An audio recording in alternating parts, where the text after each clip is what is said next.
자비로우신 하나님, 오늘도 이 새벽에 저희들의 발걸음을 하나님 앞으로 인도하여 주심에 감사합니다. 올려드리는 예배 기쁘게 받아주시고 예배하는 저희 모두를 축복해 주시옵소서. 예수님 이름으로 기도 올리옵나이다. 아멘. 435장입니다. 435장. 통일찬송가는 492장.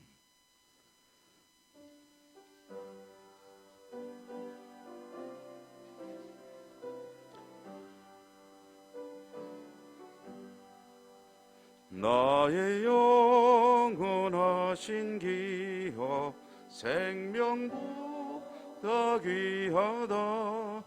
나의 갈 길 다가도록 나와도 행하소서. 주께로 가까이 주께로 가오니 나의 갈 길 다가도록 나와도 행하소서. 세상 부귀한이람과 모든 명예 버리고 험한 길 가는 동안 나와도 행하소서. 주께로 가까이 주께로 가오니 나의 갈 길 다가도록 나와도 행하소서. 어두운 골짝 지나가며 험한 바다 건너서 전국 문에 이르도록 나와도 행하소서. 주께로 가까이 주께로 가오니 나의 갈 길 다가도록 나와도 행하소서. 아멘.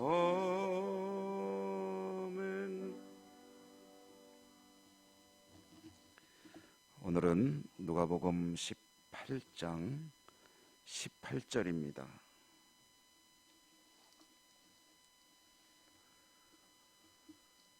누가복음 18장 18절에서 30절까지 한 절씩 교독합니다. 어떤 관리가 물어 이르되 선한 선생님이여 내가 무엇을 하여야 영생을 얻으리까? 예수께서 이르시되 선하니가 내가 계명을 안 하니 간음하지 말라, 살인하지 말라, 도둑질하지 말라, 거짓 증언하지 말라, 내 부모를 공경하라 하였느니라. 예수께서 이 말을 들으시고 이르시되 내게 아직도 한 가지 부족한 것이 있으니 내게 있는 것을 다 팔아 가난한 자들에게 나눠주라. 그리하면 하늘에서 내게 보화가 있으리라. 그리고 와서 나를 따르라 하시니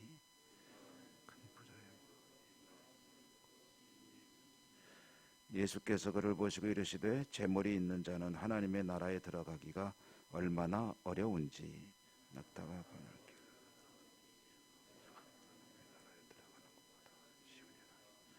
듣는 자들이 이르되 그런즉 누가 구원을 얻을 수 있나이까? 이르시되 베드로가 여짜오되 보옵소서 우리가 우리의 것을 다 버리고 주를 따랐나이다. 내가 진실로 내게 집이나 아내나 형제나 부모나 자녀 현세에 여러 배를 받고 내세에 영생을 받지 못할 자가 없느니라 하시니라. 아멘. 오늘도 복된 하루 되시기를 기원합니다. 오늘 말씀 이제 익히 우리에게 잘 알려진 말씀이죠. 한 사람 이 사람은 이제 누가복음에는 관리라고 나와 있고 또 다른 복음서에는 부자이고 또 청년이고, 그래서 이 사람의 이미지는 우리에게는 부자, 청년, 관리 이렇게 이 세 가지 이미지가 기억이 나는 그런 사람입니다. 내가 영생을 얻기를 원한다면 어떻게 해야 됩니까? 라고 예수님에게 질문을 했고요. 예수님께서 이제 계명을 잘 지키라, 뭐 다 알고 있지 않느냐 라고 대답을 하셨습니다. 그것 다 잘 지켰습니다. 어려서부터 계명을 지킨 것에 대해서는 제가 철저했습니다. 그럴 때 예수님께서 이제 그가 계명을 잘 지켰다고 하니까 하시는 말씀이 한 가지 부족하다. 이 말은 무슨 얘기냐면, 내가 계명을 잘 지킨다고 애를 쓴 것은 알겠는데, 그런데 한 가지 넘어야 될 또 하나의 이제 산이 있는데 그것을 넘지 못했다라는 이야기입니다. 그러니까 본인은 계명을 잘 지킨 줄 알고 있는데 사실은 잘 지키지 못한 것이다. 왜냐하면 한 가지 일을 못했기 때문이다. 그것은 이제 이 사람이 부자, 청년, 관리라는 그의 정체성에 있습니다. 말하자면 그가 가지고 있는 재물이 결국 그가 계명을 잘 지키는 일을 이제 방해하고 있다는 이야기를 하신 거거든요.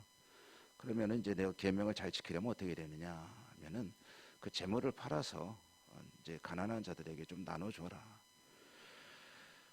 이 복음서의 이 말씀을 유대인들의 문화 속에서 이제 해석을 해본다면, 이 말씀은 이 사람이 가지고 있는 전 재산을 다 팔아서 완전히 자신은 무일푼이 되고 무소유가 되고, 그리고 주님의 제자로 길을 따라 나서는 그것을 의미하는 것은 아닙니다. 여러분, 제자들을 부르실 때 이제 예수님께서 나를 따르라 하시니 제자들이 모든 것을 다 그대로 두고 주님을 따랐다라고 할 때, 이게 이제 요즘 우리말로 말하면 모든 재산권을 포기하고, 말하자면은 배 소유권, 무슨 예금 통장 이런 걸 다 털어버리고 그리고 주님을 따랐다라는 이야기는 아닙니다. 이 유대인들의 문화 속에서 말할 때 이것은 상당한 분량의 어떤 소유권을 내어놓고, 그 상당한이 얼마나 되느냐 할 때 보통 이제 이 성경을 연구하는 학자들이 말하는 그 기준은 약 한 4분의 1 정도라고 이야기를 합니다. 그러니까 여기서 이제 내가 너의 가진 것을 팔아서 가난한 자들을 구제하고 너는 나를 따라오너라 라는 이야기는 무일푼이 되어서 나를 따르라는 것이 아니고, 너의 상당 부분, 재산의 상당 부분을 좀 나눔을 실천해라. 그것이 내가 계명을 잘 지키기 위해서 앞으로 해야 될 하나 남은 과제다라는 이야기를 하신 것이죠. 그런데 이 이야기를 이제 우리는 이렇게 듣지만 이 유대인 이 부자 관리 청년은 다 알아듣습니다. 그러므로 자신이 그렇게 원하는 영생을 얻기 위해서 해야 될 일이 뭐냐 하면은, 자기가 그렇게 가지고 있는 많은 재산 중에 일부를 이제 가난한 이들에게 좀 내어놓는 그런 일을 좀 해야 된다라는 이야기를 들은 것이죠.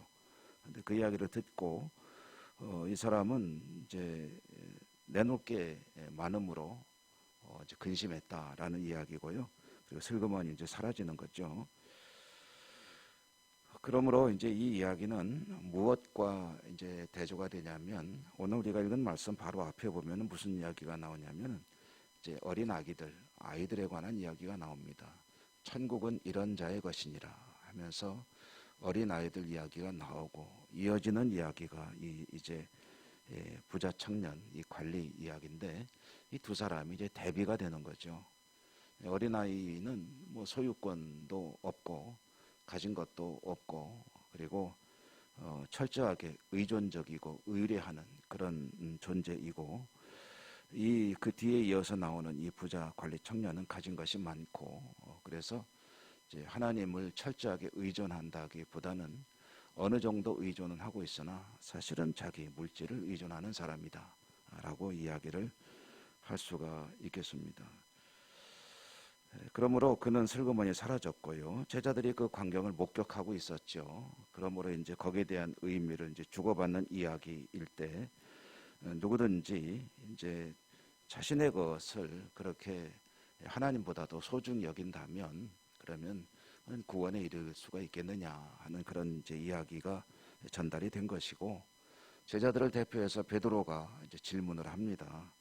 우리들은 우리 것을 다 버리고 주를 따랐다 하는 이야기는 이 부자 청년이 못한 것을 우리는 했습니다. 그러니 이제 우리들은 어떻게 되는 겁니까? 라고 말할 때 주님께서 말씀하시기를 하나님의 나라를 위하여 집이나 아내나 형제나 부모나 자녀를 버린 자는 현세의 여러 배를 받고 내세의 영생을 받지 못할 자가 없느니라 라고 말씀을 하셨죠.